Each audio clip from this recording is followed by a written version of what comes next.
കൊച്ചിയിൽ സിനിമാ താരത്തെ തട്ടിക്കൊണ്ടുപോയ സംഭവത്തെ അപലപിക്കാൻ സിനിമാ രംഗത്തുള്ളവരുടെ പ്രതിഷേധ കൂട്ടായ്മ നടന്നു. താരത്തിന് ഐക്യദാർഢ്യം പ്രഖ്യാപിച്ച് ദൃഢപ്രതിജ്ഞയും എടുത്തു. പൊതുജനങ്ങളും സിനിമാ പ്രവർത്തകരുമടക്കം നിരവധി പേർ ചടങ്ങിൽ പങ്കെടുത്തു.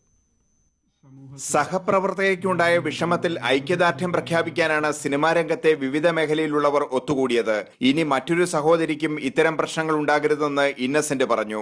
ഏതെങ്കിലും ഒരു വീട്ടിൽ ഏതെങ്കിലും ഒരു സഹോദരിക്ക് എന്തെങ്കിലും സംഭവിച്ചു എന്നറിയുമ്പോൾ അതൊരു കൗതുകത്തോടു കൂടി കേൾക്കുക, ഇനി അതിൻ്റെ ബാക്കിയുള്ള കാര്യങ്ങൾ അറിയാനുള്ള ജിജ്ഞാസ, ഇതൊക്കെ അന്യൻ്റെ വീട്ടിൽ നടക്കുമ്പോഴാണ് നമുക്ക് തോന്നുന്നത്. പക്ഷേ നമ്മുടെ വീട്ടിലാകുമ്പോൾ നമുക്ക് മനസ്സിലാവും അതിനകത്ത് ദുഃഖമുണ്ട്.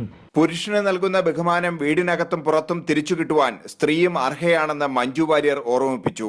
ഇതിന് പിന്നിൽ നടന്നിരിക്കുന്നത് ഒരു ക്രിമിനൽ ഗൂഢാലോചനയാണ്. ഈ ഒരു ഗൂഢാലോചനയ്ക്ക് പിന്നിൽ പ്രവർത്തിച്ചവരെ നിയമത്തിന് മുന്നിൽ കൊണ്ടുവരാൻ ഉള്ള പ്രവർത്തനങ്ങൾക്കെല്ലാം അങ്ങേയറ്റം പൂർണ്ണമായ പിന്തുണ നൽകുക എന്നതാണ് നമുക്കിവിടെ ചെയ്യാൻ സാധിക്കുക.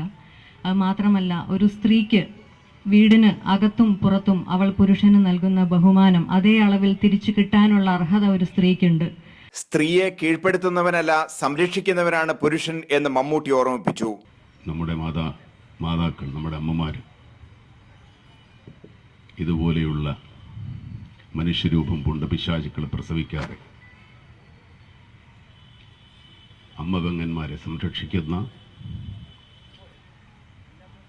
വീരപുത്രന്മാരെ പ്രസവിക്കട്ടെ. മുൻ MP പി രാജീവ്, MLA മാരായ PT Thomas, Hibi Eden, BJP നേതാവ് AN രാധാകൃഷ്ണൻ, സിനിമാ താരങ്ങളായ ദിലീപ്, സംവിധായകരായ കമൽ, സിബി മലയിൽ തുടങ്ങി നിരവധി പേർ സംസാരിച്ചു. മമ്മൂട്ടി സിനിമാ പ്രവർത്തകർക്ക് ദൃഢപ്രതിജ്ഞ ചൊല്ലിക്കൊടുത്തു. News 18 കൊച്ചി.